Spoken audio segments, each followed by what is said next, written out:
Hello, and welcome to this week's PennEnergy News Update. I'm Hilton Price. In this week's update, a pipeline explosion in Oklahoma, Keystone XL protests in Boston, and an effort to curb natural gas flaring in Iran. Those stories and more starting right now. A natural gas pipeline exploded in Harper County, Oklahoma on the night of October 8th.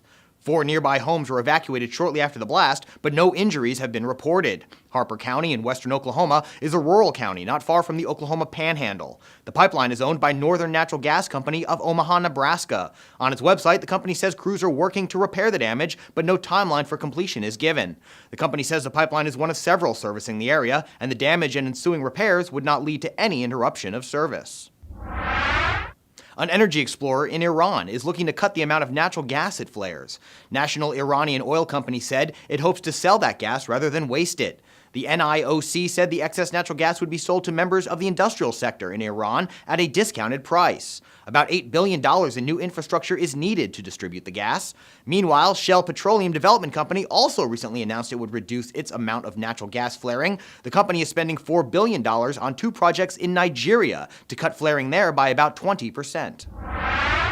A group of protesters gathered in front of a federal building in Boston on October 7th to protest the expansion of the Keystone XL pipeline. The protest was organized by Credo, Rainforest Action Network, and other 98%.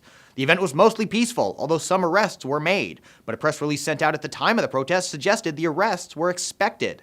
The pipeline expansion, which has yet to be approved by the Obama administration, has continued to be a controversial project since its proposal more than 5 years ago. If completed, the Keystone XL pipeline would run from Alberta, Canada to Cushing, Oklahoma, and connect with pipelines traveling to the Texas Gulf Coast. ExxonMobil, BP, ConocoPhillips, and TransCanada have selected a site in the Nikiski area on the Kenai Peninsula as the lead site for the proposed Alaska LNG project's natural gas liquefaction plant and terminal. More than 20 locations were evaluated based on conditions related to the environment, socioeconomics, cost, and other project and technical issues. A number of engineering, technical, regulatory, fiscal, commercial, and permitting issues still need to be resolved as work on the potential $45 to more than $65 billion project progresses. While Nikiski is the lead site, the project team continues to consider other secondary locations.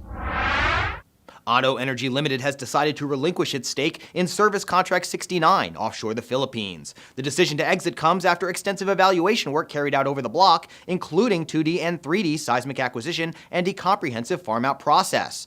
Otto says it will continue to invest in its high-quality assets in the Philippines and East Africa. These include the Phase 2 development of the producing Galak field, which is nearing completion, exploration drilling in C55, and production sharing agreements in Tanzania. Thank you for joining us this week. For these stories and many more, head to PennEnergy.com.